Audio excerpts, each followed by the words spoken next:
ओम शांति। 6 दिसंबर 2021 की साकार मुरली से होमवर्क। आज रूहानी टीचर शिक्षा दे रहे हैं। जो ज्ञान सुनाया जाता है ये महावाक्य हैं।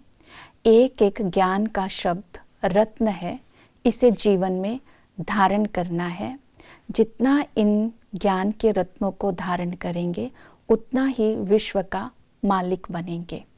आज की मुरली से हम गुण लेंगे पवित्रता का, स्वमान लेंगे रूहानी पैगंबर का, मैं रूहानी पैगंबर हूँ, और चिंतन का पॉइंट लेंगे।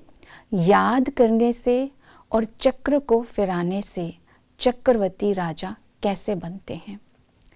तो पवित्रता का गुण जीवन में तब धारण होगा अगर आज अटेंशन रखेंगे कि मुझे क्रोध नहीं करना है, लोभ में नहीं आना है और माया की चक्री में नहीं आना है। क्रोध और लोभ से मुक्त होने के लिए आज अंदर से चेकिंग करनी है। जो बाबा ने मुरली में कहा, टू मच इच्छाएं नहीं होनी चाहिए। तो आज अपने को चेक करना, जिन बातों की मुझे ज़रूरत नहीं है वो इच्छाओं का चिंतन भी ना करें और उसके ऊपर टाइम भी ना लगाएं, तो क्रोध भी नहीं आएगा और लोभ भी नहीं होगा। और माया की चक्री से बचने के लिए आज स्वयं को निश्चय बिठाना है कि बाबा भगवान मिला है मुझे, उसको याद करने से पाप भस्म होते हैं और उससे ही मुझे विश्व की बादशाही मिलती है।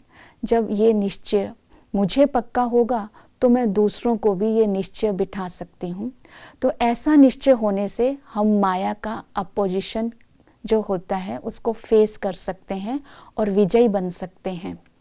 मैं विजयी रतन हूँ, इसी स्मृति में रहकर जब हम संकल्प और कर्म करेंगे तब हम 5 विकारों को भी जीत सकते हैं। इस तरह पवित्रता का गुण अपने जीवन में आ सकता है। दूसरा है, बाबा ने आज कहा तुम रूहानी पैगंबर हो, तुम्हें ब्राह्मण धर्म को बढ़ाना है। ये सेवा करने के लिए कहा कि ब्राह्मण धर्म को जब हम बढ़ाएंगे तो मनुष्य से देवता बन जाएंगे। इसके लिए आज हम पैगाम देंगे कि शिव बाबा ब्रह्मा के तन के द्वारा हमें कह रहे हैं, मुझे याद करो तो तुम स्वर्ग के मालिक बन जाएंगे। ये निश्चय दूसरों को बिठाना है और ये पैगाम देना है।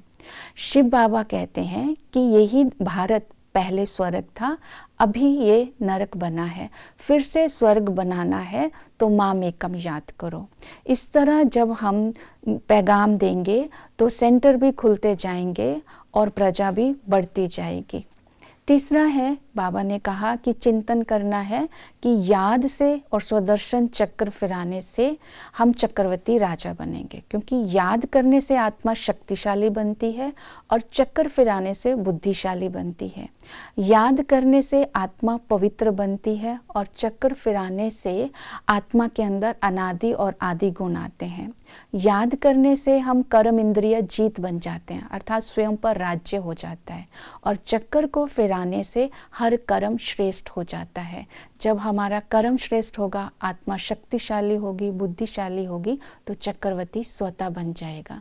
इसी तरह आप भी चिंतन कर सकते हैं और क्या फायदे होंगे याद से और स्वदर्शन चक्र फिराने से। तो इन बातों को आज की मुरली से हम धारणा में लेंगे। ओम शांति।